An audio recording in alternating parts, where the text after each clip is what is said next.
നമസ്കാരം. ശ്രീനാരായണ ഗുരു open university രണ്ടാം semester MA sociology ക്ലാസ്സിലേക്ക് എല്ലാവർക്കും സ്വാഗതം. ഇന്ന് നമ്മൾ ചർച്ച ചെയ്യാൻ പോകുന്നത് സോഷ്യോളജി ഓഫ് ഡെവലപ്മെന്റ് എന്ന പേപ്പറിലെ ബ്ലോക്ക് 2 യൂണിറ്റ് 1 മോഡേണൈസേഷൻ തിയറി എന്ന ഭാഗമാണ്. നമുക്ക് പാഠഭാഗത്തിലേക്ക് കടക്കാം. ആദ്യമായി ഞാൻ പറയുന്നതൊന്ന് സങ്കല്പിക്കുക.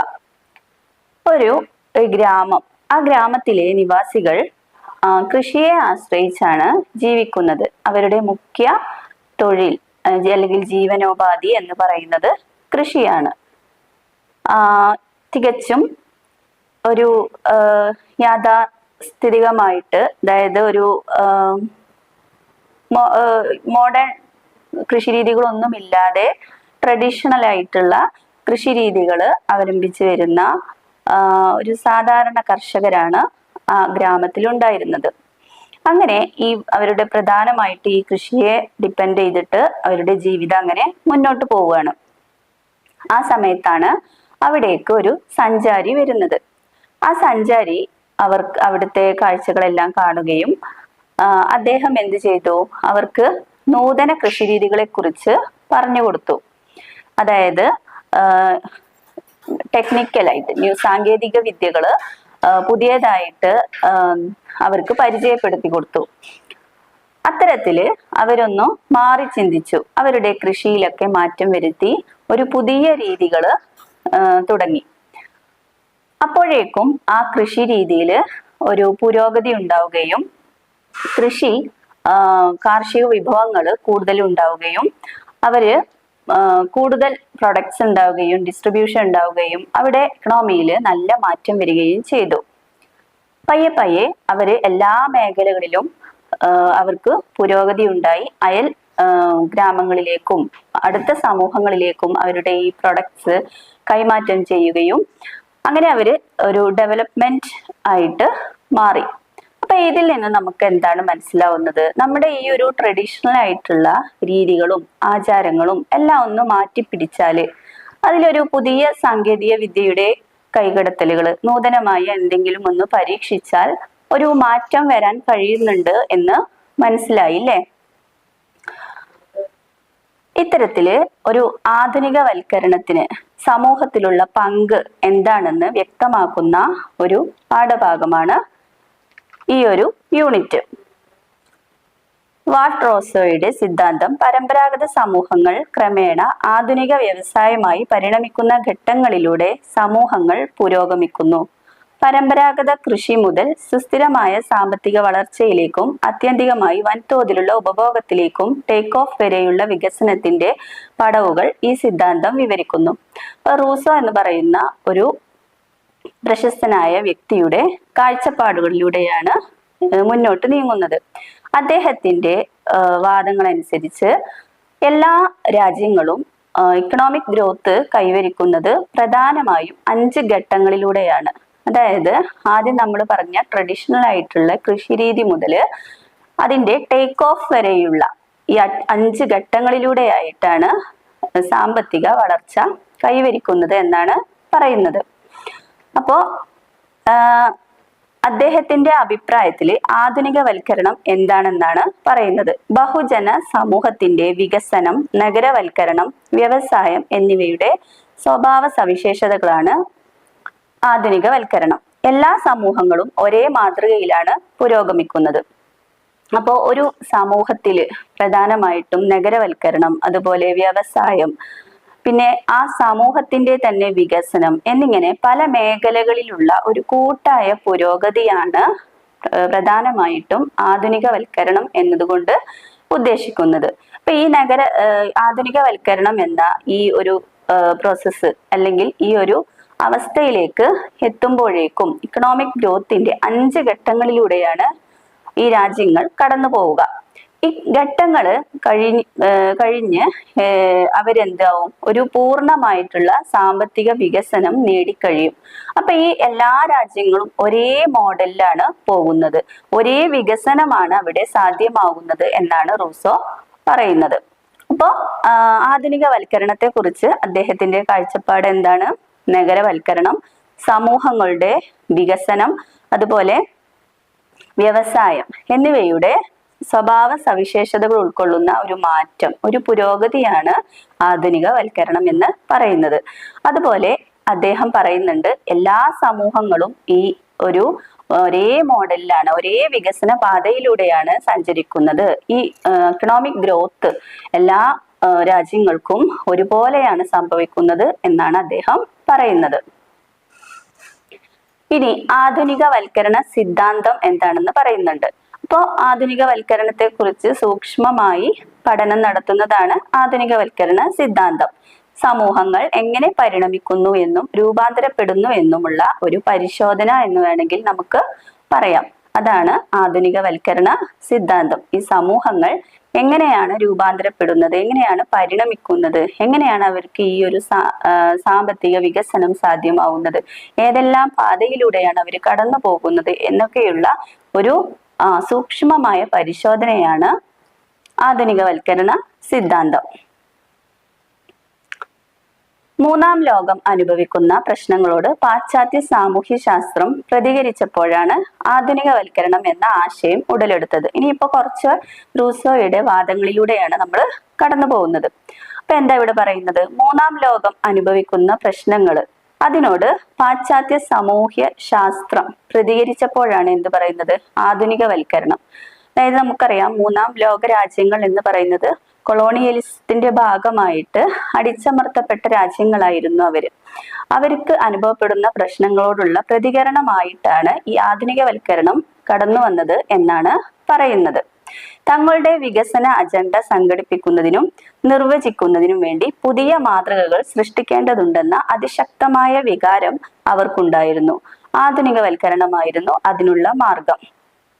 അപ്പോൾ അവർക്ക് ഒരു വികസനത്തിന്റെ ഒരു സ്വപ്നം കാണാൻ കഴിയാതെ അടിച്ചമർത്തപ്പെട്ട വിഭാഗക്കാരായി ജീവിക്കുകയായിരുന്നു അല്ലെ. സ്വന്തമായിട്ട് ഒരു രാജ്യമോ അല്ലെങ്കിൽ എന്തെങ്കിലും തങ്ങൾക്ക് ഒരു സ്വാതന്ത്ര്യവും ലഭിക്കാതെ പുരോഗതി എന്നുള്ള ഒരു സ്വപ്നം പോലും കാണാൻ കഴിയാതെ വളരെ ബുദ്ധിമുട്ടി കഴിയുകയായിരുന്നു മൂന്നാം ലോക രാജ്യങ്ങൾ. അതായത് കോളനിവൽക്കരിക്കപ്പെട്ട വികസ്വര രാജ്യങ്ങൾ. അവർക്ക് എന്തില്ല? അവർക്ക് ഒരു ഡെവലപ്മെന്റ്, വികസനം എന്നുള്ള ആ ഒരു സ്വപ്നത്തിലേക്ക് എത്തിച്ചേരാൻ കഴിയാത്തൊരവസ്ഥയിലായിരുന്നു. അങ്ങനെ അവർക്ക് ലഭിച്ച അവസാനം അവർ പൊരുതി നേടിയ ആ സ്വാതന്ത്ര്യത്തിന് ശേഷം അവർക്ക് എങ്ങനെ ഈ തങ്ങളുടെ ഈ ഒരു സ്വപ്നം സാമ്പത്തികമായിട്ടും എല്ലാ തലത്തിലുമുള്ള ഈ ഒരു വികസനം എങ്ങനെ സാധ്യമാവും എന്ന് ചിന്തിച്ചിരിക്കുമ്പോഴാണ് അവരുടെ മുമ്പിൽ ഒരു ആശയം വന്നത്. എന്തായിരുന്നു അത്? ആധുനികവൽക്കരണം. ആധുനികവൽക്കരണം എന്ന ആശയത്തിലൂടെ, ആ ഒരു കൺസെപ്റ്റിലൂടെ മാത്രമേ തങ്ങൾക്ക് ഇനി പിടിച്ചു നിൽക്കാൻ കഴിയുകയുള്ളൂ എന്ന് അവര് വിശ്വസിച്ചു. കൊളോണിയൽ ഭരണത്തിൽ നിന്ന് രാജ്യങ്ങൾ സ്വതന്ത്രമായപ്പോൾ 1950കളിൽ അത് ഉയർന്നു വന്നു. അപ്പോൾ അവരുടെ രാജ്യം നമ്മൾ പറഞ്ഞ പോലെ കൊളോണിയൽ ശക്തികൾ പിടിച്ചു വെച്ചിരിക്കുകയായിരുന്നു അല്ലെ. അവരിൽ നിന്നും അവർക്ക് എന്ത് ചെയ്തു? സ്വാതന്ത്ര്യം ലഭിച്ചു. മൂന്നാം ലോക രാജ്യങ്ങൾക്ക് സ്വാതന്ത്ര്യം ലഭിച്ചതോടുകൂടി 1950കളോടുകൂടി അവർക്ക് എന്ത് വന്നു? അവര് ഈ ഒരു ആധുനികവൽക്കരണം എന്ന ആശയത്തെ സ്വീകരിക്കാൻ തുടങ്ങി. രാജ്യങ്ങൾ വികസിക്കണമെങ്കിൽ അവ ആധുനികവൽക്കരിക്കുകയും വ്യവസായവൽക്കരിക്കപ്പെട്ട പാശ്ചാത്യ രാജ്യങ്ങളെ പോലെ ആകണമെന്ന് ആധുനികവൽക്കരണം നിർദ്ദേശിച്ചു.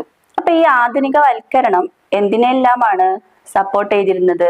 അവര് പറയുന്നത് ഈ കൊളോണിയൽ രാജ്യങ്ങൾ, അതായത് മൂന്നാം ലോക രാജ്യങ്ങൾ വികസനത്തിന്റെ മാതൃകയിലേക്ക് അല്ലെങ്കിൽ വികസനത്തിന്റെ ആ ഒരു അവസ്ഥയിലേക്ക് എത്തിച്ചേരണമെങ്കിൽ തീർച്ചയായിട്ടും ഈ രാജ്യങ്ങൾ എന്ത് ചെയ്യണം? ആധുനികവൽക്കരിക്കേണ്ടിയിരിക്കുന്നു. അത് ആരെ പോലെയാണ്? വ്യവസായവൽക്കരിക്കപ്പെട്ട പാശ്ചാത്യ രാജ്യങ്ങളെ മാതൃകയാക്കണം എന്നാണ് പറയുന്നത്. അപ്പോ ഈ ഒരു ആധുനികവൽക്കരണം എന്നുള്ള ആ ഒരു ആശയം ആരെയാണ് മാതൃകയാക്കുന്നത്? പാശ്ചാത്യ രാജ്യങ്ങളെ, അതും വികസിച്ച പാശ്ചാത്യ രാജ്യങ്ങളെയാണ് മാതൃകയാക്കുന്നത് എന്ന് നമുക്ക് അതിൽ നിന്നും മനസ്സിലാക്കാം. വെബറിന്റെ സാമൂഹിക പ്രവർത്തന സിദ്ധാന്തം ആധുനികവൽക്കരണ സിദ്ധാന്തത്തിന് സംഭാവന നൽകി. അപ്പോ ഓരോരോ ഇക്കണോമിസ്റ്റിന്റെയൊക്കെ എന്തെല്ലാം പ്രവർത്തന സിദ്ധാന്തങ്ങളാണ് ആധുനികവൽക്കരണ സിദ്ധാന്തത്തിന് സഹായമായിട്ടുള്ളത് എന്നാണ് പറയുന്നത്. അതുപോലെ എമിൽ ഡർക്കെയിമിന്റെ division of labour in society എന്ന പുസ്തകം ആധുനികവൽക്കരണത്തിന് കാര്യമായ സ്വാധീനം ചെലുത്തിയിട്ടുണ്ട്. അപ്പൊ ആധുനികവൽക്കരണത്തെ ഏതെല്ലാം പാശ്ചാത്യ ഇക്കണോമിസ്റ്റുകളാണ് സ്വാഗതം ചെയ്തിരുന്നത്, സപ്പോർട്ട് ചെയ്തിരുന്നത്, അവരുടെ വീക്ഷണങ്ങളൊക്കെയാണ് പറയുന്നത്. കമ്മ്യൂണിറ്റികളിൽ സാമൂഹിക ക്രമം എങ്ങനെ ഉയർത്തിപ്പിടിക്കുമെന്നും വികസിത സമൂഹങ്ങൾ കൂടുതൽ വികസിതമായി എങ്ങനെ പരിണമിക്കാമെന്നും അത് വിശദീകരിച്ചു. അപ്പൊ ഈ എമിൽ ഡർക്കെയിമിന്റെ division of labour in society എന്ന കൃതിയിലെ കാര്യമാണ് പറയുന്നത്. അതിലെന്താണ് പറയുന്നത്? കമ്മ്യൂണിറ്റികളിൽ സാമൂഹിക ക്രമം എങ്ങനെ സാധ്യമാവുന്നു, അതുപോലെ വികസിത സമൂഹങ്ങൾ കൂടുതൽ എങ്ങനെ വികസിപ്പിക്കാം എന്നൊക്കെയുള്ള ഒരു ചിന്തകളാണ് അദ്ദേഹത്തിന്റെ കൃതിയിലൂടെ അദ്ദേഹം മുന്നോട്ട് വെക്കുന്നത്. അപ്പോൾ അവരും എന്താണ്, ഈ പാശ്ചാത്യ വികസന മാതൃകകളോട് ഏറെ സ്വാധീനം ചെലുത്തുന്ന വ്യക്തികളാണെന്ന് നമുക്ക് അനുമാനിക്കാം. ഈ റൂസോയെ പോലെ തന്നെയാണ് എമിൽ ഡർക്കെയിമിന്റെ വാദങ്ങളും അതുപോലെ വെബറുടെ വീക്ഷണങ്ങളും എന്ന് അവരെയൊക്കെ നമുക്ക് ഒരേ തട്ടുകളിലൂടെ ഒരേ തട്ടിൽ പെടുത്താവുന്ന വ്യക്തികളാണ് അല്ലേ. W. Rousseau was one of the key thinkers in modernisation theory. നമ്മൾ പറഞ്ഞു മോഡേണൈസേഷൻ തിയറിയെ ഏറെ അനുകൂലിച്ച് വാദങ്ങൾ കാഴ്ചവെച്ച വ്യക്തിയാണ് ആര്? റൂസോ. എല്ലാ രാജ്യങ്ങളും സാമ്പത്തിക വളർച്ചയുടെ 5 ഘട്ടങ്ങളിലൂടെ കടന്നു പോകുന്നുണ്ട്. അപ്പോൾ അദ്ദേഹത്തിന്റെ അഭിപ്രായത്തില് ഇക്കണോമിക് ഗ്രോത്ത്, നമ്മൾ മുന്നേ പറഞ്ഞ ഈ ഒരു ഇക്കണോമിക് ഗ്രോത്ത് സാധ്യമാവണമെങ്കിൽ, ഇക്കണോമിക് ഗ്രോത്ത് അതിനോടൊപ്പം തന്നെ ഡെവലപ്മെന്റും സാധ്യമാവണമെങ്കിൽ എല്ലാ രാജ്യങ്ങളും ഇതിലൂടെ കടന്നു പോകുന്നുണ്ട്, 5 ഘട്ടങ്ങളിലൂടെ കടന്നു പോകുന്നുണ്ടെന്ന് പറയുന്നുണ്ട്. രാജ്യങ്ങൾക്ക് വികസനം സംഭവിക്കണമെങ്കിൽ കമ്മ്യൂണിസ്റ്റ് നയങ്ങൾ ഒഴിവാക്കണമെന്നും അതുപോലെ പാശ്ചാത്യ മാതൃകകൾ പിന്തുടരണമെന്നും അദ്ദേഹം പറഞ്ഞു. ഇപ്പോൾ റൂസോയുടെ അഭിപ്രായമാണ് പറയുന്നത്. അദ്ദേഹത്തിന്റെ അഭിപ്രായത്തില് കമ്മ്യൂണിസ്റ്റ് നയങ്ങൾ പാടെ ഒഴിവാക്കണം, അതുപോലെ തന്നെ എന്ത് വേണം, പാശ്ചാത്യ മാതൃകകൾ പിന്തുടരണം. പാശ്ചാത്യ രാജ്യങ്ങളിലെ വ്യവസായവൽക്കരണ മാതൃകകൾ, അവരുടെ മോഡേണൈസേഷൻ തിയറികൾ, അതെല്ലാം നമ്മൾ എന്ത് ചെയ്യണം, കോപ്പി ചെയ്യണം. എന്നിട്ടോ കമ്മ്യൂണിസ്റ്റ് നയങ്ങൾ പിടിച്ചിരുന്ന നമ്മുടെ ഈ ആദർശങ്ങളെയൊക്കെ ഒന്ന് വിട്ടുകളയണം. എന്നിട്ടോ പാശ്ചാത്യ രാജ്യങ്ങൾ എന്തൊക്കെയാണോ സ്വീകരിച്ചത്, അവരെങ്ങനെയൊക്കെയാണ് മുന്നോട്ട് പോയത്, മുതലാളിത്ത സമ്പദ് വ്യവസ്ഥയാണെങ്കിലും അതുപോലെ അങ്ങനെയുള്ള അവരെ അനുകരിച്ചുകൊണ്ടുള്ള ഒരു സമ്പദ് വ്യവസ്ഥയാണ് നമുക്ക് വേണ്ടത് എന്നാണ് റൂസോ അഭിപ്രായപ്പെട്ടത്. പിന്നെ അടുത്തതായിട്ട് ഇതിൽ പറയുന്നുണ്ട്, റൂസോയുടെ ജീവചരിത്ര സ്കെച്ചാണ് പറയുന്നത്. എന്താണെന്ന് നോക്കാം. 1916 ഒക്ടോബർ 7 മുതൽ 2000 ഫെബ്രുവരി വരെയാണ് അദ്ദേഹത്തിന്റെ ജീവിത കാലഘട്ടം എന്ന് പറയുന്നത്. യേൽ സർവകലാശാലയിൽ ബിരുദ പഠനം പൂർത്തിയാക്കിയ ശേഷം 1940 റോഡ്സ് സ്കോളറായി ഓക്സ്ഫോർഡിലെ ബല്ലിയോൾ കോളേജിലേക്ക് പോയി. ഒരു ഉപദേഷ്ടാവ്, പ്രൊഫസറായിട്ട് എന്നീ മേഖലകളിലൊക്കെ അദ്ദേഹം തന്റെ കഴിവ് തെളിയിച്ചിട്ടുണ്ട്. പിന്നെ അദ്ദേഹത്തിന്റെ സൈനിക സേവനത്തിന് Order of the British Empire, United States Legion of Merit, Presidential Medal of Freedom എന്നീ പുരസ്കാരങ്ങളും അദ്ദേഹത്തിന് ലഭിച്ചിട്ടുണ്ട്. അദ്ദേഹത്തിന്റെ പ്രവർത്തനങ്ങൾക്ക് നൽകിയ അംഗീകാരങ്ങളൊക്കെയാണ് കേട്ടോ അത്. തന്റെ കരിയറിൽ അന്താരാഷ്ട്ര നയത്തിലും സാമ്പത്തിക ശാസ്ത്രത്തിലും 34 പുസ്തകങ്ങൾ അദ്ദേഹത്തിൻ്റെതായിട്ടുണ്ട്. അദ്ദേഹം തന്റെ കരിയറുമായി ബന്ധപ്പെട്ട് 34 പുസ്തകങ്ങൾ രചിച്ചിട്ടുണ്ട്. ഇനി നമ്മൾ പറഞ്ഞു, റൂസോയുടെ അഭിപ്രായത്തില് 5 ഘട്ടങ്ങളിലൂടെയാണ് കടന്നു പോകുന്നത്, ഓരോ രാജ്യവും നിർബന്ധമായിട്ടും കടന്നു പോകുന്നുണ്ടെന്ന് പറഞ്ഞു. എന്നിട്ടോ ഒരേ രീതിയിലുള്ള സാമ്പത്തിക വികസനമാണ് അവിടെ സാധ്യമാവുന്നതെന്നും പറഞ്ഞു. അപ്പൊ ഈ ഒരു 5 ഘട്ടങ്ങൾ എന്തെല്ലാമാണെന്നാണ് നമ്മൾ ഇനി അടുത്തതായിട്ട് നോക്കാൻ പോകുന്നത്.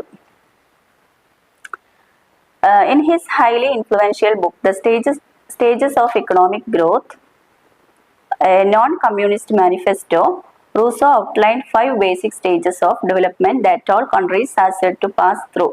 അതായത് റൂസോയുടെ ഈ ഒരു A non communist manifesto, the stages of economic growth എന്ന തൻ്റെ പുസ്തകത്തില് അദ്ദേഹം 5 ഘട്ടങ്ങളെ കുറിച്ച്, ഇക്കണോമിക് ഗ്രോത്തിന്റെ 5 ഘട്ടങ്ങളെ കുറിച്ചാണ് പ്രധാനമായിട്ടും പറയുന്നത്. അതായത് ഓരോ രാജ്യവും കടന്നു പോകുന്ന 5 സാമ്പത്തിക ഘട്ടങ്ങളെ കുറിച്ചാണ് റൂസോ പറയുന്നത്. He claimed that societies need to modernize, industrialize and urbanize to reach the most advanced stage of high mass consumption. അദ്ദേഹം എന്താണ് വാദിച്ചത്? സൊസൈറ്റീസ് സമൂഹത്തിന് നിർബന്ധമായിട്ടും എന്തൊക്കെ ആയിത്തീരണം? മോഡേണൈസ് ആയിത്തീരണം, ആധുനികവൽക്കരിക്കേണ്ടി വരണം. അതുപോലെ തന്നെ ഇൻഡസ്ട്രിയലൈസ് വ്യവസായവൽക്കരിക്കേണ്ടതായിട്ട് വരും. പിന്നെ അർബണൈസ് നഗരവൽക്കരിക്കേണ്ടതായിട്ട് വരും. എന്നാൽ മാത്രമേ അവിടെ എന്തുണ്ടാവുള്ളൂ? ഹൈ മാസ് കൺസംഷൻ, നല്ല രീതിയിലുള്ള ഒരു ഉയർന്ന ഉപഭോഗ അവസ്ഥയിലേക്ക് എത്തിച്ചേരുകയുള്ളൂ എന്നാണ് അദ്ദേഹം പറയുന്നത്. അപ്പോൾ അദ്ദേഹത്തിന്റെ വാദങ്ങൾ എന്തെല്ലാമാണ് ഒന്നുകൂടി നോക്കാം. സൊസൈറ്റീസ് സമൂഹങ്ങൾ നിർബന്ധമായും എന്തെല്ലാം സ്വീകരിക്കണം? ആധുനികവൽക്കരിക്കേണ്ടതുണ്ട്, അതുപോലെ നഗരവൽക്കരിക്കേണ്ടതുണ്ട്, വ്യവസായവൽക്കരിക്കേണ്ടതുണ്ട്. ഇത്തരത്തിലുള്ള ഈ പ്രോസസ്സിലൂടെ എല്ലാം കടന്നു പോയാൽ മാത്രമേ അവരെന്തിലെത്തിച്ചേരുള്ളൂ? ഒരു ഉയർന്ന തലത്തിലുള്ള ഉപഭോഗ അവസ്ഥയിലേക്ക് എത്തിച്ചേരുകയുള്ളൂ. ഉപഭോഗം പറഞ്ഞാൽ എന്താ? കൂടുതൽ കൺസംഷൻ, അതായത് സാധനങ്ങൾ കൂടുതലായിട്ട് വാങ്ങുക, അത് ഉപയോഗിക്കുക, പരസ്പരം കൈമാറ്റം ചെയ്യുക, സ്റ്റോക്ക് ചെയ്യുക, അങ്ങനെയുള്ള എല്ലാ അവസ്ഥകളിലേക്ക് ഒരു രാജ്യം എത്തിച്ചേരുകയുള്ളൂ എന്നാണ് അദ്ദേഹം പറയുന്നത്. ഇനി നമുക്ക് അദ്ദേഹത്തിന്റെ സ്റ്റേജസ് ഏതൊക്കെയാണ്, അദ്ദേഹം മുന്നോട്ട് വെച്ചിട്ടുള്ള 5 സ്റ്റേജസ് ഏതൊക്കെയാണെന്ന് നോക്കാം. സ്റ്റേജ് 1 ട്രഡീഷണൽ സൊസൈറ്റി, പരമ്പരാഗത സമൂഹം. ഒന്നാമത്തെ സ്റ്റേജ് എന്ന് പറയുന്നത് എന്താണ്? ട്രഡീഷണൽ സൊസൈറ്റി, അത് പറഞ്ഞാല് പരമ്പരാഗതമായിട്ടുള്ള സമൂഹം. അതിലെന്താ പറയുന്നത്? അദ്ദേഹം പറയുന്നുണ്ട് എല്ലാ രാജ്യങ്ങളും ആരംഭിക്കുന്നത് ഒരു പരമ്പരാഗത ഘട്ടത്തിലൂടെയാണെന്ന് പറയുന്നുണ്ട്. അപ്പൊ എല്ലാ രാജ്യങ്ങളുടെയും ആദ്യത്തെ സ്റ്റേജ് എന്ന് പറയുന്നത് എന്താണ്? ഒരു പരമ്പരാഗതമായിട്ടുള്ള ഒരു ട്രഡീഷണൽ ആയിട്ടുള്ള ഒരു സ്റ്റേജിലൂടെയാണ് കടന്നു പോകുന്നത്. അതായത് അവരുടെ പ്രധാന ഒരു തൊഴിൽ എന്നൊക്കെ പറയാൻ വേണമെങ്കിൽ എന്ത് ചെയ്യാം? കൃഷിയെ തന്നെ എടുക്കാമെന്നാണ് പറയുന്നത്. അപ്പോൾ ആ ഒരു സ്റ്റേജിലൂടെ, അതും ട്രഡീഷണൽ ആയിട്ടുള്ള കൃഷി രീതികൾ അവലംബിച്ചു കൊണ്ടിട്ടുള്ള ഒരു രീതിയായിരിക്കും എല്ലാവരിലും നടക്കുക എന്നാണ് അദ്ദേഹം പറയുന്നത്. അവിടെ സമ്പദ് വ്യവസ്ഥ ഉപജീവനമായ കൃഷിയിലും ആവശ്യങ്ങൾക്കായുള്ള ഉൽപാദനത്തിലും ശ്രദ്ധ കേന്ദ്രീകരിക്കുന്നു. അപ്പൊ ആ ഒരു ട്രഡീഷണൽ സ്റ്റേജിൽ എന്ത് പറയുന്നുണ്ട്?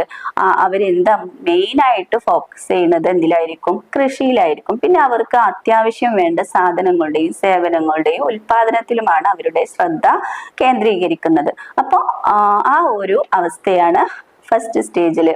പിന്നെ എന്താ പറയുന്നത്? മാറ്റത്തിനും പുരോഗതിക്കും തടസ്സമായേക്കാവുന്ന ശക്തമായ പാരമ്പര്യങ്ങളും ആചാരങ്ങളും സമൂഹങ്ങൾക്ക് ഉണ്ട്. അപ്പൊ അവർ ഈ ഒരു ട്രഡീഷണൽ സ്റ്റേജ് എന്ന ഈ ഒരു പേരിൽ തന്നെയുണ്ട്. അവരുടെ ഒരു മാറ്റങ്ങൾക്കുള്ള ഒരു എന്താ പറയാ, അവർക്ക് അതിന് താല്പര്യം ഉണ്ടാവില്ല. അവർക്ക് ട്രഡീഷണൽ ആയിട്ടുള്ള രീതികൾ, കാരണം അവർക്ക് കുറെ തടസ്സങ്ങളായിട്ട് അവരുടെ മുന്നിലുണ്ട്. അവർക്ക് മാറ്റങ്ങൾ വേണമെങ്കിൽ തന്നെ അവരുടെ മുന്നിൽ എന്തുണ്ട്? ഒരുപാട് തടസ്സങ്ങളുണ്ട്.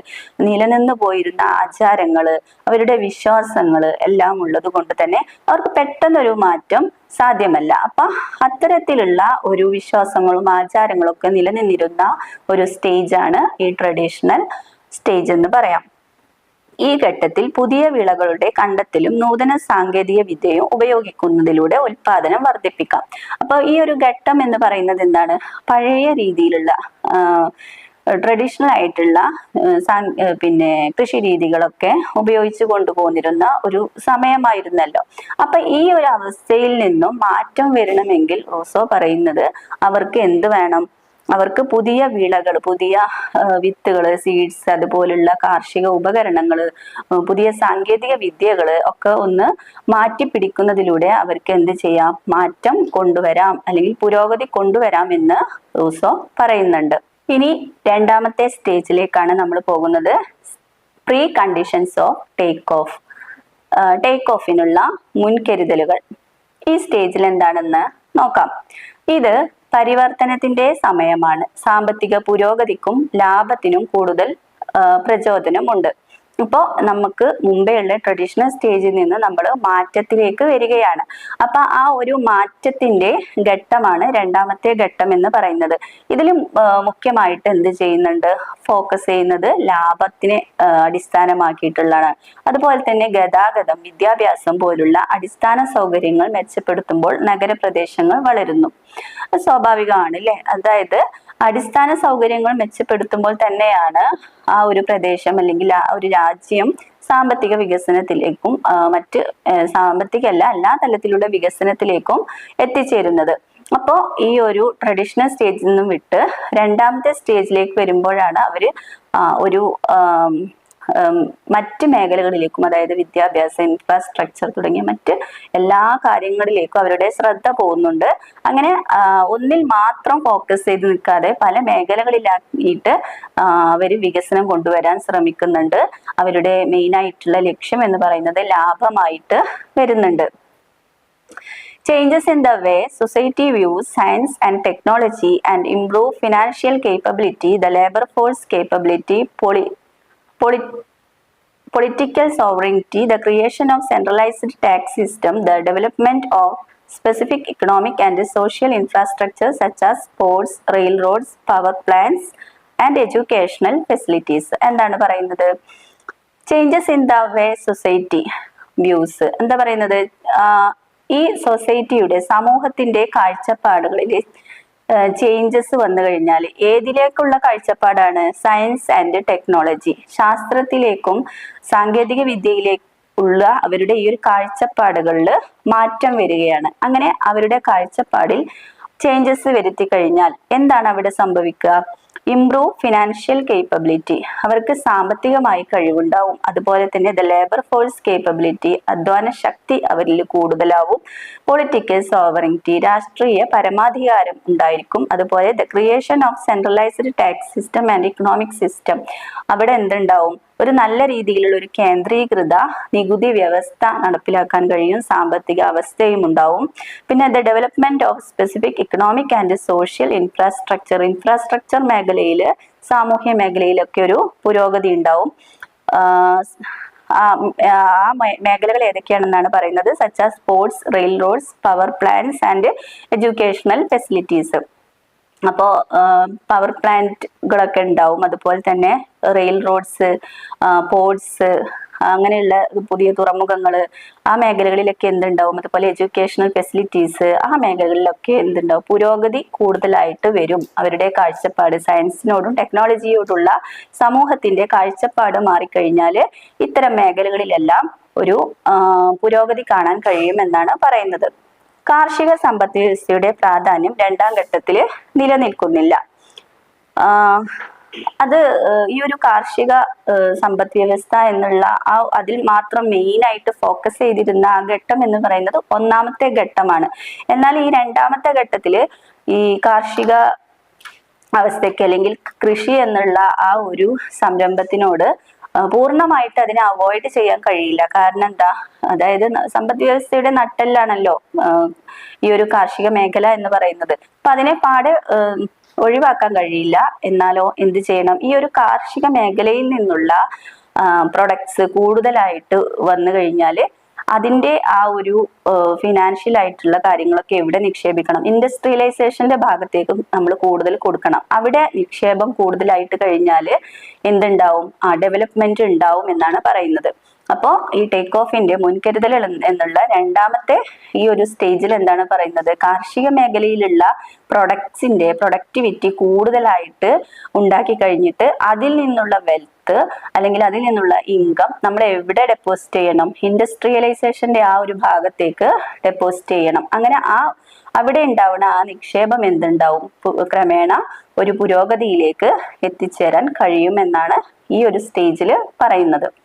ഇനി സ്റ്റേജ് 3 ടേക്ക് ഓഫ് എന്ന് പറയുന്ന മൂന്നാമത്തെ ഘട്ടത്തെ കുറിച്ചാണ് നമ്മൾ പറയാൻ പോകുന്നത്. ഈ ഒരു ടേക്ക് ഓഫ് എന്ന് പറയുന്ന ഈ ഒരു ഘട്ടം എന്ന് പറയുന്നത് സാമ്പത്തിക വളർച്ചയുടെ ഉന്നത നിലവാരത്തിലുള്ള ഒരു ഘട്ടമാണ് എന്ന് പറയാം. അപ്പൊ നമ്മള് നല്ല രീതിയിലുള്ള ഒരു സാമ്പത്തിക വളർച്ച കൈവരിച്ചു എന്ന് കാണിക്കുന്ന ഒരു ഘട്ടമാണിത്. പ്രതിശീർഷ വരുമാനം ഉയരുന്ന തരത്തിൽ നിക്ഷേപ നിരക്ക് വർദ്ധിക്കുന്ന ഇടവേളയെ ടേക്ക് ഓഫ് എന്ന് വിളിക്കുന്നുണ്ട്. അപ്പൊ ഈ ഒരു പ്രതിശീർഷ വരുമാനം നല്ല രീതിയിൽ ഉയരുന്ന ഒരു ടൈമാണ്. അതിനെ നമ്മൾ എന്ത് പറയുന്നുണ്ട്? ടേക്ക് ഓഫ് എന്ന് പറയുന്നുണ്ട്. ഈ ഒരു ഘട്ടത്തില് സാമ്പത്തിക വളർച്ച അതിന്റെ മൂർധന്യാവസ്ഥയിലാണെന്ന് പറയാം. പിന്നെ അടുത്ത ഘട്ടത്തിലേക്ക് നമുക്ക് പോവാം. Stage 4 drive to maturity. നാലാമത്തെ സ്റ്റേജ് എന്ന് പറയുന്നത് എന്താണ്? Drive to maturity. എന്താണ് ആ ഘട്ടത്തിൽ പറയുന്നത്? അതായത് ഈ ഒരു സമ്പദ് വ്യവസ്ഥ അതിന്റെ ഒരു പക്വ കാലഘട്ടം എന്ന് വേണമെങ്കിൽ നമുക്കതിനെ പറയാം. ഈ ഒരു സമ്പദ് വ്യവസ്ഥയിൽ വരുന്ന മാറ്റങ്ങൾ, അതായത് സാങ്കേതിക വിദ്യയില്, ഉൽപ്പാദിപ്പിക്കാനുള്ള ആ ഒരു കഴിവില്, അതിന്റെ വൈദഗ്ധ്യം, അതെല്ലാം തെളിയിക്കുന്ന ഒരു ഘട്ടമാണ് ഈ ഒരു സ്റ്റേജ് 4. ആഭ്യന്തര കമ്പനികൾ അന്താരാഷ്ട്ര തലത്തിൽ മത്സരിക്കാൻ തുടങ്ങുന്നുണ്ട്. അപ്പോൾ നമ്മൾ പറഞ്ഞു ഈ ഒരു ടേക്ക് ഓഫ് എന്ന് പറയുന്ന മൂന്നാമത്തെ ഘട്ടത്തിൽ എന്താണ്, ഒരു പക്വമായ ഘട്ടമാണെന്ന് പറഞ്ഞു അല്ലേ. ആ ഘട്ടം കഴിഞ്ഞാല് നാലാമത്തെ ഘട്ടം എത്തിക്കഴിഞ്ഞപ്പോഴേക്കും നമുക്ക് ആ ഒരു ഇക്കണോമിയിൽ നിൽക്കുമ്പോൾ എങ്ങനെയൊക്കെയാണ്, ഏതെല്ലാം സാങ്കേതിക വിദ്യകളിലൂടെയാണ് നമ്മൾ കടന്നു പോയത്, എന്തെല്ലാം മേഖലകളിൽ നമ്മൾ നമ്മുടെ പ്രാവീണ്യം തെളിയിച്ചിട്ടുണ്ട്, ഏതെല്ലാം നൂതന സാങ്കേതിക വിദ്യകൾ നമ്മൾ ഉപയോഗിച്ചു കഴിഞ്ഞു, അതുപോലെ പ്രാദേശികമായിട്ട് നിൽക്കുന്ന സംരംഭങ്ങൾ ഒരു ഇന്റർനാഷണൽ ലെവലിലേക്ക് മത്സരിക്കാൻ കഴിയുന്ന രീതിയിൽ നമ്മളെ പ്രാപ്തമാക്കി കഴിഞ്ഞിട്ടുള്ള ഒരു ഘട്ടമാണ് ഈ ഒരു സ്റ്റേജ് 4 ഡ്രൈവ് ടു മെച്യൂരിറ്റി എന്ന് പറയുന്ന ഈ നാലാമത്തെ ഘട്ടം. പിന്നെ അടുത്ത last one stage 5 age of high mass consumption. ഈ അഞ്ചാമത്തെ ഘട്ടം എന്താണ് പറയുന്നത്, മാസ് കൺസംഷന്റെ ഘട്ടമാണ്. അതായത് ഉയർന്ന രീതിയിലുള്ള ഉപഭോഗത്തിന്റെ കാലഘട്ടം. അപ്പൊ ഇവിടെ എന്താണ് പറയുന്നത്, സമൂഹങ്ങൾക്ക് ഉയർന്ന തലത്തിൽ ഉപഭോക്തൃ വസ്തുക്കൾ ഉപയോഗിക്കാൻ കഴിയുന്ന ഒരു ഘട്ടമാണ്. അതുപോലെ ഈ സാമ്പത്തിക വളർച്ചയുടെ വളരെ നല്ല രീതിയിലുള്ള ഒരു ഉയർച്ചയും ഒക്കെ നമുക്ക് ഈ ഒരു ഘട്ടത്തിൽ കാണാൻ കഴിയും. സമകാലിക സാങ്കേതിക വിദ്യയുടെ പുരോഗതി അതിന്റെ പ്രാഥമിക ലക്ഷ്യമായി വീക്ഷിക്കുന്ന ഒരു ഘട്ടമാണ് ഈ ഒരു 5th സ്റ്റേജ് എന്ന് പറയുന്നത്. അപ്പൊ നല്ല രീതിയിലുള്ള പ്രൊഡക്ടിവിറ്റി ഉണ്ടായി കഴിഞ്ഞാൽ നല്ല രീതിയിലുള്ള ഒരു ഉപഭോഗത്തിലേക്കും നമുക്ക് എത്തിച്ചേരാൻ കഴിയും എന്നുള്ള ആ ഒരു ലക്ഷ്യത്തിലേക്ക് നമ്മൾ എത്തിച്ചേർന്നിരിക്കുന്ന പൂർണ്ണമായിട്ടുള്ള സാമ്പത്തിക വളർച്ച പൂർണ്ണമായി കഴിഞ്ഞിട്ടുള്ള ഒരു ഘട്ടമാണ് 5th സ്റ്റേജ് എന്ന് പറയുന്നത്. അപ്പോൾ ഈ ഒരു കൺസെപ്റ്റ്, ഈ 5 ഘട്ടങ്ങളെ നമ്മൾ റൂസോ മോഡൽ എന്നും അറിയപ്പെടുന്നുണ്ട് കേട്ടോ. ഇനി അടുത്തത് Rousseau's development model, influence and criticism. അപ്പോൾ ഈ ഒരു റൂസോന്റെ മോഡലിനെ കുറിച്ച് എന്താണ്, അതിൽ വരുന്ന ഇൻഫ്ലുവൻസസും അതുപോലെ ക്രിറ്റിസിസം ഒക്കെ എന്തൊക്കെയാണെന്നാണ് നോക്കുന്നത്. 1950കളിലും 1960കളിലും വികസനത്തിലേക്കുള്ള ആധുനികവൽക്കരണ സമീപനങ്ങളിൽ റൂസോയുടെ ഘട്ടസിദ്ധാന്തം വലിയ സ്വാധീനം ചെലുത്തി. അപ്പോൾ 50-60 കാലഘട്ടങ്ങളിലാണ് അദ്ദേഹത്തിന്റെ ഈ വാദത്തിന്, അതായത് ഈ 5 സ്റ്റേജ് എക്കണോമിക് ഗ്രോത്ത് മോഡേണൈസേഷൻ തിയറിയുടെ ഈ 5 സ്റ്റേജ് അദ്ദേഹത്തിന്റെ ഈ വാദങ്ങൾക്ക് വളരെ പ്രാധാന്യം നൽകുന്ന ഒരു കാലഘട്ടമാണ് അതെന്ന് പറയാം. മുതലാളിത്തം പ്രചരിപ്പിക്കുന്നതിനും കമ്മ്യൂണിസ്റ്റ് സ്വാധീനം തടയുന്നതിനും US ശീതയുദ്ധ താല്പര്യങ്ങളുമായി റൂസോയുടെ ആശയം ശക്തമായി യോജിച്ചു. അദ്ദേഹത്തിന്റെ വാദത്തെ കുറിച്ച് നമ്മൾ പറഞ്ഞിട്ടുണ്ട്. കമ്മ്യൂണിസ്റ്റ് വാദങ്ങളെ പാടെ നിരാകരിക്കുന്ന രീതിയിലായിരുന്നു അദ്ദേഹം മുതലാളിത്ത സമ്പദ് വ്യവസ്ഥയെ സ്വാഗതം ചെയ്യുകയായിരുന്നു. അതുപോലെ അന്ന് നിലനിന്നിരുന്ന US ശീത യുദ്ധ സമരങ്ങളുമായി ഏറെ അദ്ദേഹത്തിന്റെ വാദങ്ങൾ വളരെയധികം യോജിച്ചു പോയിരുന്നു എന്നാണ് പറയുന്നത്. പിന്നെ സാങ്കേതിക വൈദഗ്ധ്യം, അടിസ്ഥാന സൗകര്യ നിക്ഷേപം, നിയന്ത്രിത നഗരവൽക്കരണം എന്നിവയിലൂടെ ആധുനികവൽക്കരണം വ്യവസ്ഥാപിതമായി. അപ്പോൾ ഈ ഒരു ആധുനികവൽക്കരണത്തിന്റെ മറ്റൊരു മുഖം കൂടിയാണ് എന്ത്, നഗരവൽക്കരണം, അതുപോലെ ഇൻഡസ്ട്രിയലൈസേഷൻ. ഇതെല്ലാം എന്താണ്, ഈ മോഡേണൈസേഷന്റെ മറ്റ് ഭാഗങ്ങളാണ്, അല്ലെങ്കിൽ വേറൊരു മുഖങ്ങളാണ് എന്ന് നമുക്ക് പറയാം. പിന്നെ 1970 ആയപ്പോഴേക്കും എന്തായി, റൂസോയുടെ വാദത്തിന് പ്രാധാന്യം കുറഞ്ഞു വന്നു. ഇപ്പൊ 50 to 60 അദ്ദേഹത്തിന്റെ വളരെ വാദങ്ങളൊക്കെ നല്ല പ്രധാനമായിട്ട് കണ്ടുപോയിരുന്ന ഒരു സമയമായിരുന്നു. എന്നാൽ 70 ആയപ്പോഴേക്കും അതിനിങ്ങനെ മങ്ങലേൽക്കാൻ തുടങ്ങി. ആശ്രിതത്വ സിദ്ധാന്തം, ലോക വ്യവസ്ഥാ സിദ്ധാന്തം എന്നീ സിദ്ധാന്തങ്ങൾ എന്തായി, ഇതിന് വിപരീതമായി എതിർത്ത് വരാൻ തുടങ്ങി. ആശ്രിതത്വ സിദ്ധാന്തം, അതേപോലെ ലോക വ്യവസ്ഥാ സിദ്ധാന്തം എന്ന് പറയുന്ന ആശയങ്ങള് ഈ റൂസോയുടെ സിദ്ധാന്തങ്ങളെ വെല്ലുവിളിച്ചുകൊണ്ട് ഉയർന്നു വന്നു. രാജ്യങ്ങളിലെ ദാരിദ്ര്യം ആധുനികവൽക്കരണത്തിന്റെ അഭാവമല്ലെന്നാണ് ആശ്രിതത്വ സിദ്ധാന്തം വാദിച്ചത്. അപ്പോ റൂസോ പറയുന്നത് എന്താണ്, ആധുനികവൽക്കരണം നടന്നു കഴിഞ്ഞാല് രാജ്യങ്ങളിൽ എന്തുണ്ടാവില്ല, ദാരിദ്ര്യം ഉണ്ടാവില്ല എന്ന് പറയുന്ന ആ നിഗമനത്തിലേക്കാണ് അദ്ദേഹം എത്തിച്ചതെങ്കിൽ ഇവര് അതിനെ പാടെ നിരാകരിക്കുന്ന രീതിയിൽ, അതായത് ഈ ദാരിദ്ര്യത്തിന്റെ കാരണം എന്നല്ല, ആധുനികവൽക്കരണത്തിന്റെ അഭാവമല്ല എന്നുള്ള ആ ഒരു നയമാണ് ആശ്രിതത്വ സിദ്ധാന്തം മുന്നോട്ട് വെച്ചത്. ഇനി ഈ റൂസോയുടെ ആധുനികവൽക്കരണ സിദ്ധാന്തത്തിന്റെ വിമർശനങ്ങൾ എന്തെല്ലാം എന്ന് നോക്കാം. എല്ലാ സമൂഹങ്ങളും ഒരേ സാർവത്രിക ഘട്ടങ്ങളിലൂടെ കടന്നു പോകുന്നുവെന്ന് അനുമാനിക്കുന്നു. അതുപോലെ വ്യത്യസ്ത ചരിത്രങ്ങളും വ്യവസ്ഥകളും ഉള്ള പ്രദേശങ്ങൾക്കിടയിൽ അനുഭവങ്ങൾ വളരെ വ്യത്യസ്തമാണ്. അപ്പൊ റൂസോ പറയുന്നുണ്ട് 5 ഘട്ടങ്ങളിലൂടെ എല്ലാ രാജ്യങ്ങളും കടന്നു പോകുന്നുണ്ട്. ഇക്കണോമിക് ഗ്രോത്ത് കൈവരിക്കാൻ വേണ്ടിയിട്ട് എല്ലാ രാജ്യങ്ങളും 5 ഘട്ടങ്ങളിലൂടെ കടന്നു പോകുന്നുണ്ടെന്ന് പറഞ്ഞു. അപ്പൊ ഈ ഒരു 5 ഘട്ടങ്ങളിലൂടെ കടന്നു പോയിട്ട് ഈ രാജ്യങ്ങളിലെല്ലാം ഒരേ രീതിയിലുള്ള വികസന മാതൃകയാണ് അല്ലെങ്കിൽ വികസന അവസ്ഥയാണ് കൈവരിക്കാൻ കഴിയുന്നതെന്ന് പറയുന്നുണ്ട്. അത് തികച്ചും തെറ്റാണെന്നാണ് പറയുന്നത്. കാരണം ഓരോരോ രാജ്യങ്ങളിലുള്ള അനുഭവങ്ങള്, അവിടെയുള്ള റിസോഴ്സസുകള്, അതൊക്കെ ചരിത്രം, ഭൂമിശാസ്ത്രപരമായ പ്രത്യേകതകള്, അങ്ങനെ അതെല്ലാം വ്യത്യസ്ത രീതിയിലായിരിക്കും. ഓരോ രാജ്യത്തിനും വ്യത്യസ്ത രീതിയിലായിരിക്കും. അപ്പൊ ഈ 5 ഘട്ടങ്ങളിലൂടെ കടന്നു പോയാലും വികസനം ഒരേ രീതിയിലായിരിക്കില്ല നടക്കുന്നത് എന്നാണ് ആദ്യമായിട്ട് വന്ന ഒരു വിമർശനം. പിന്നെ അടുത്ത വിമർശനം എന്താണെന്ന് നോക്കാം. മറ്റു മാതൃകകളെ അവഗണിച്ച് US പാശ്ചാത്യ അനുഭവങ്ങളെ മാത്രം അടിസ്ഥാനമാക്കിയുള്ള മാതൃകയിൽ ഉയർന്ന വംശീയ കേന്ദ്രീകൃതം. അപ്പൊ നമ്മൾ പറഞ്ഞു കഴിഞ്ഞു, ഈ റൂസോയുടെ ഈ ആധുനികവൽക്കരണ സിദ്ധാന്തം പ്രധാനമായും പാശ്ചാത്യ സിദ്ധാന്തങ്ങളെ അടിസ്ഥാനമാക്കിയിട്ടുള്ളതാണ്. പാശ്ചാത്യ രാജ്യങ്ങളെ അനുകരിച്ച് അവരിൽ ഉണ്ടായിട്ടുള്ള വ്യവസായവൽക്കരണം ആയിക്കോട്ടെ, നഗരവൽക്കരണം ആയിക്കോട്ടെ, മുതലാളിത്ത സമ്പദ് വ്യവസ്ഥ ആയിക്കോട്ടെ, അതിനെയെല്ലാം അനുകരിക്കുന്ന രീതിയിലുള്ള ഒരു കാഴ്ചപ്പാടാണ് ഈ ഒരു ആധുനികവൽക്കരണ സിദ്ധാന്തത്തിലൂടെ റൂസോ കൊണ്ടുവന്നത്. അപ്പൊ ഇത് ഒരു വംശീയ കേന്ദ്രീകൃതമായിട്ടുള്ള ചിന്തയാണോ എന്നാണ് അടുത്തതായിട്ട് ഉയർന്നു വന്നിട്ടുള്ള ഒരു വിമർശനം. അതായത് ഒരു US അല്ലെങ്കിൽ ഒരു പാശ്ചാത്യ അനുഭവങ്ങളെ മാത്രം കേന്ദ്രീകരിച്ച് മറ്റു മോഡലുകളൊന്നും ഒരു താഴ്ത്തിക്കെട്ടിയ പോലെ ഈ പാശ്ചാത്യ രാജ്യങ്ങളോടും US-നോടൊക്കെയുള്ള ഒരു ആധിപത്യത്തിന്റെ ഒരു രീതി അല്ലെങ്കിൽ അങ്ങനെ ഒരു ചിന്ത ഇതിലുണ്ടോ എന്നുള്ള വിമർശനമാണ് അടുത്തതായിട്ട് വന്നത്. പിന്നെ കൊളോണിയൽ പൈതൃകങ്ങൾ, അസമത്വം, പ്രാഥമിക കയറ്റുമതിയെ ആശ്രയിക്കൽ, മൂലധനത്തിന്റെ അഭാവം തുടങ്ങിയ ബാഹ്യ നിയന്ത്രണങ്ങളെ അവഗണിക്കുന്നു. അപ്പോ റുസോയുടെ ഈ ഒരു സാമ്പത്തിക വ്യവസ്ഥയില് അദ്ദേഹം എന്ത് ചെയ്യുന്നില്ല? കൊളോണിയൽ പൈതൃകങ്ങളെ പരിഗണിക്കുന്നില്ല. അതുപോലെ തന്നെ അസമത്വം, അതുപോലെ പ്രാഥമിക കയറ്റുമതിയെ ആശ്രയിക്കൽ, മൂലധനത്തിന്റെ അഭാവം തുടങ്ങിയ ഓരോ രാജ്യത്തിലും കണ്ടുവരുന്ന ഒരു പ്രശ്നങ്ങളുണ്ട്. അവര് നേരിടുന്ന ഓരോരോ പ്രശ്നങ്ങളുണ്ട്. അപ്പൊ ഈ ഒരു സാമൂഹിക പ്രശ്നങ്ങളെ അല്ലെങ്കിൽ സാമ്പത്തിക പ്രശ്നങ്ങളെയൊക്കെ മാറ്റി നിർത്തിക്കൊണ്ടാണ് അദ്ദേഹത്തിന്റെ സിദ്ധാന്തം അവതരിപ്പിച്ചിട്ടുള്ളത്.